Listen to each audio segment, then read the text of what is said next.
attendu dans le sud de Bruxelles, Jean-Pierre, non loin du bois de la Cambre.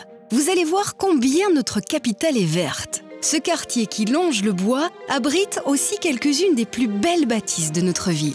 Bonjour. Bonjour. Je vous ai reconnu, je ne sais pas pourquoi, alors que je ne vous connais pas, mais j'ai eu l'impression que c'était vraiment avec vous que j'avais rendez-vous. Ah ben j'en suis ravie. Je vous attendais. Merci.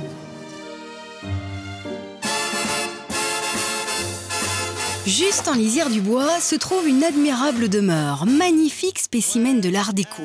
Cette villa fut bâtie en 1934 par l'architecte suisse Michel Polack pour le compte du baron Louis Empain, le fils du richissime Édouard Empain, qui avait fait fortune dans les chemins de fer.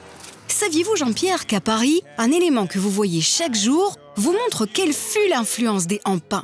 Diane, la directrice de la Fondation Bogossian, va vous en dire plus.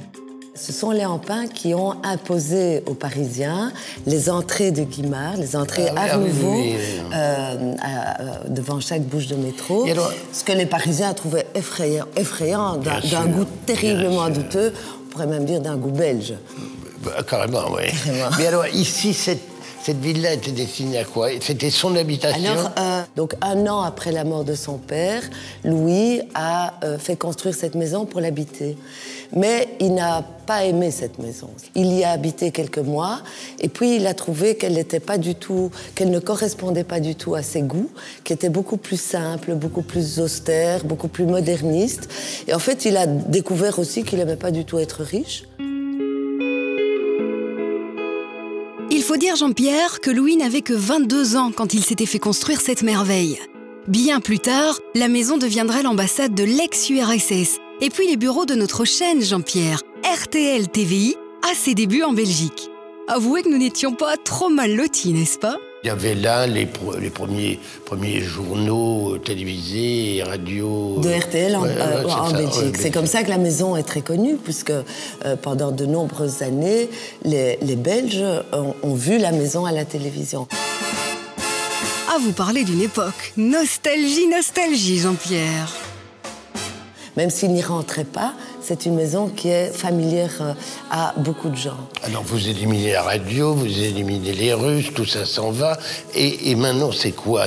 On a ouvert la villa au public en 2010, en avril 2010, en tant que centre d'art et de dialogue entre les cultures d'Orient et d'Occident. Et on en est très heureux parce que le public répond avec beaucoup d'enthousiasme, j'oserais même dire avec un certain émerveillement, à la beauté de la maison, bien entendu, mais j'ose espérer aussi au contenu de ce qu'on y propose, c'est-à-dire des expositions, des conférences, des rencontres internationales, des concerts, toutes sortes de choses. Chère madame, je vous remercie infiniment de tous ces renseignements, c'était passionnant.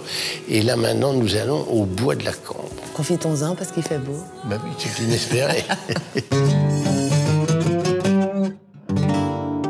Sur le chemin en direction du bois, vous pourrez admirer, Jean-Pierre, quelques-unes des splendeurs architecturales qui bordent la prestigieuse avenue Franklin Roosevelt, dont le château de Lune, qui fut tour à tour villa de campagne, boîte de jazz et même salle de fête pour étudiants. Saviez-vous, Jean-Pierre, que Bruxelles est l'une des 4 villes nominées au titre de capitale verte européenne qui sera décernée en 2015 ? Plus de la moitié de l'espace de la région est encore constitué d'espaces verts. Au total, 8000 hectares où aiment se délasser les Bruxellois, comme ici le week-end au bois de la Cambre. Un bois qui a même sa petite île, où vous êtes attendu par Guy, qui sera votre guide nature.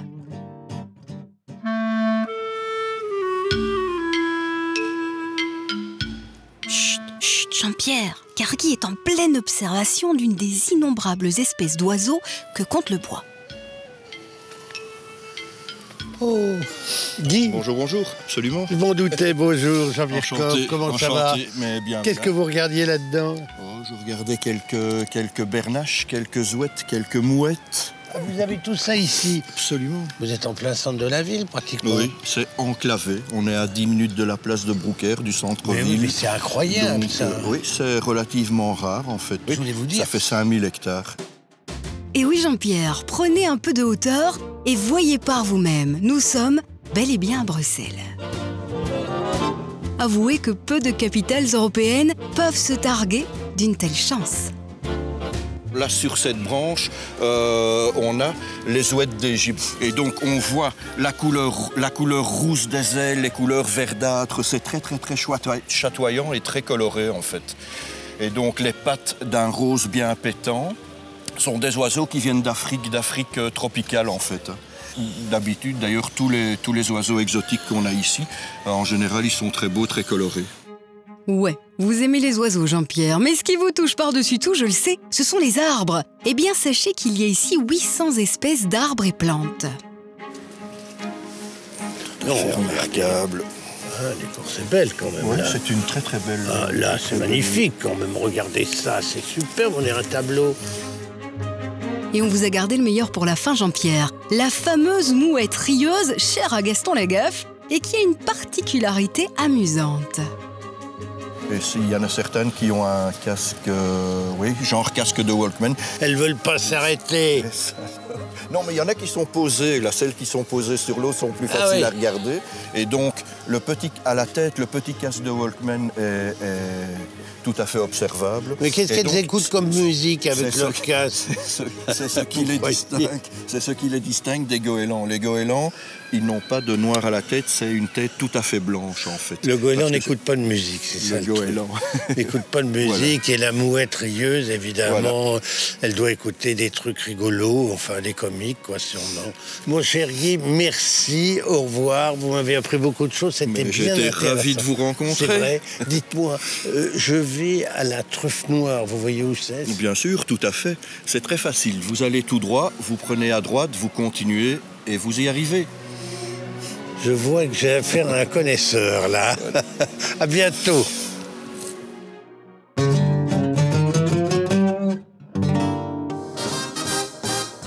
Bon, Jean-Pierre, on vous le concède, les truffes qui se préparent ici ne viennent pas du bois de la Cambre. Mais le lieu est une référence à Bruxelles depuis 25 ans. Vous goûterez ici à toutes les déclinaisons les plus imaginatives à base de truffes, rigoureusement sélectionnées par Luigi, le chef des lieux. Ah, on n'est pas ailleurs qu'à la Truffe Noire, hein, ici. Mais non, il y en a partout. Et vous avez toujours fait de la truffe. Toujours.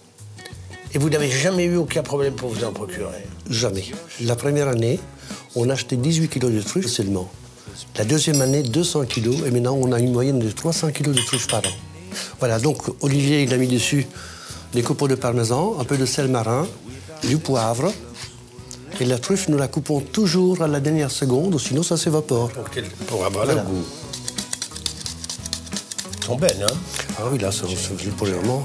Mettez votre nez dessus, sentez comment. Bonne dégustation. Merci. C'est très bon. Ah ouais.